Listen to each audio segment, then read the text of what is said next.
Alright, so here on the 2.5 video, we want to solve, our goal here, again, solve quadratics by using the quadratic formula. So just a note, in order to use a quadratic formula, it must be in ax squared plus bx plus c equals 0.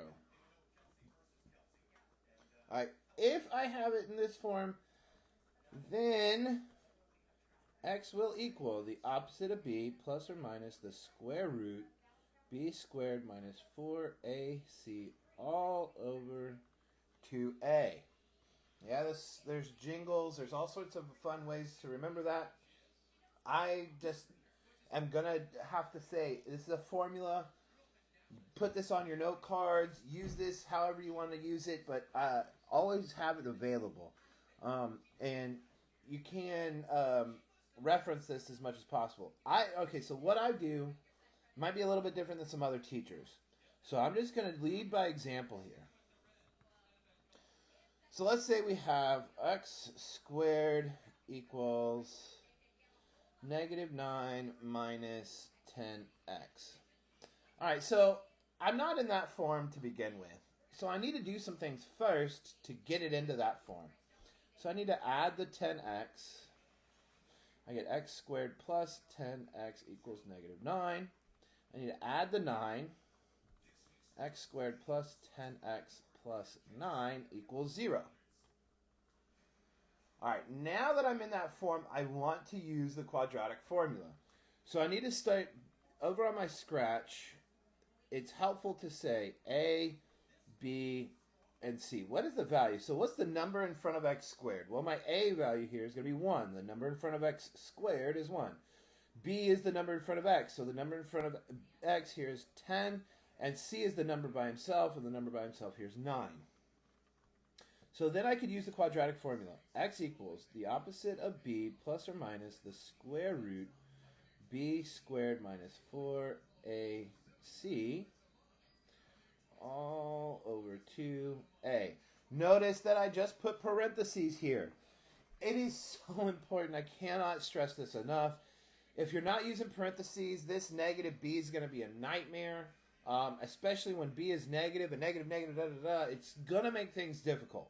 If you just simply put everywhere there's a b, a, and a c, if you just write out blank parentheses before you plug anything in, you're going to save yourself a ton of headaches, a ton of heartache. Trust me, I've been down that road. Now I can plug my numbers in. Okay, so b is going to go here. My b value is 10, and it's also going to go here. A is 1, and it goes here and here, and c is 9, and that's going to go here. All right, now I've plugged everything in. I'm going to take one step, and I'm going to simplify it. Here's what I'm going to simplify. So on my next line, I'm going to leave my fraction bar. The opposite of 10 is negative 10, plus or minus the square root. Now I'm going to, 10 squared is 100, minus 4 times 1 times 9 is 36, and it's all over 2 times 1, which is 2. Notice that on my one step, I cleaned up all the parentheses. I did the multiplication, my 10 squared multiplication, and I did 4 times 1 times 9 as well.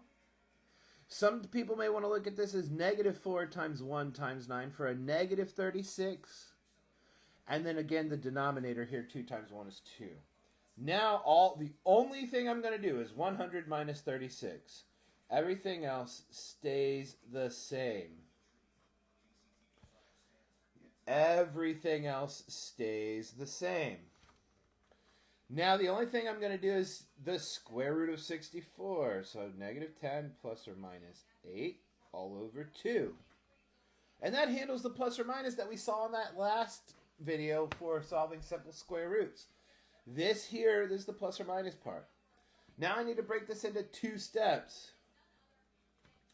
Negative 10 plus 8. So, step 1 is the plus.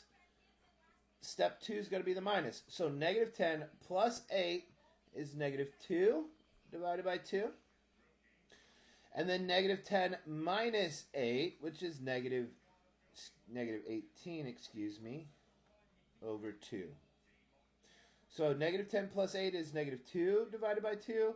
Negative 10 minus 8 is negative 18 divided by 2. Well, this gives me negative 1, and this gives me negative 9. So then my answer, x equals negative 1 or negative 9. All right, so using the quadratic formula, I'm going to do the quick review. Blank spaces, one step where I clean up the negative here, the multiplication here and here. Then I just take the subtraction. Then I just take the square root, and then I break it into two cases. If I have a whole number here, I'll break it into two cases. There might be a time where I don't need to do that. So let's take a look at another example. Let's take a look at 2x squared plus 7x minus 5. All right, so my A, B, and C. A is 2, B is 7, and C is negative 5. So, using the quadratic formula, negative B plus or minus the square root of B squared minus 4AC all over 2A. Now, plugging in my B value, B is 7, so I get a 7 here and a 7 here. A is 2, so I get a 2 here and a 2 here. C is negative 5, so I put my negative 5 there. Now, one step.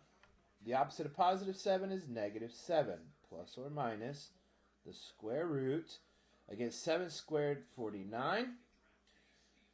Now, I have a negative and a negative, so that's going to ultimately become positive. So I'm going to ignore my negatives now. And 4 times 5 is 20. 20 times 2 is 40. All over 2 times 2, which is 4.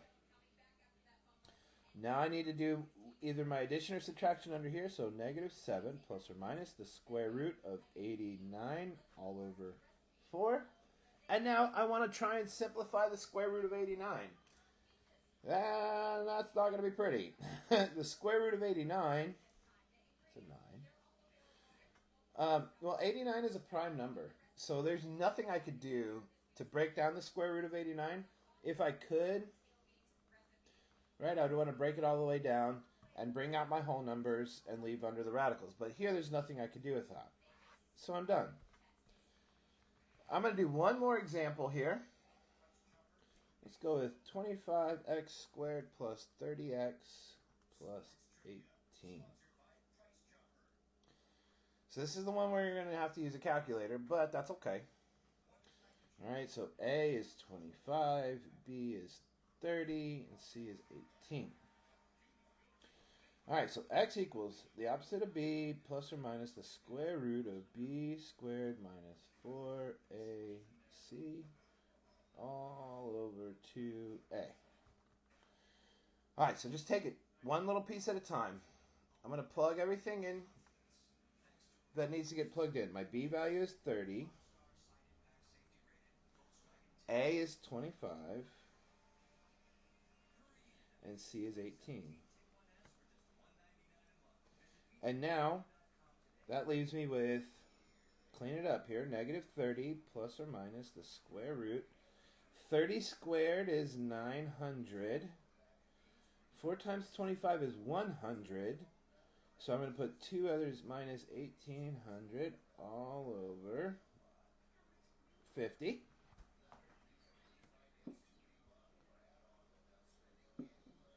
All right, then I get 900 minus 1800, so negative 30 plus or minus the square root of negative 900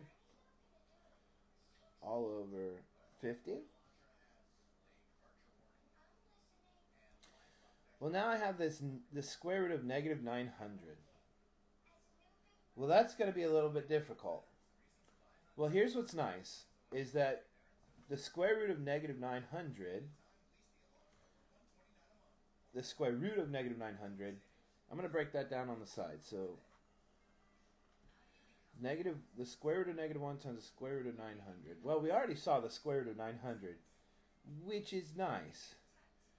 We know that the square root of 900 is 30. The square root of negative 1 is I. So now I get negative 30 plus or minus 30i all over 50. Yes, I can have complex answers here. Now I look at the big three, the whole numbers that are here on all three of these, and we end up with 30, 30, and 50. Well, they can all be reduced by 10. So I get negative 3 plus or minus 3i all over 5. And that would be my final answer.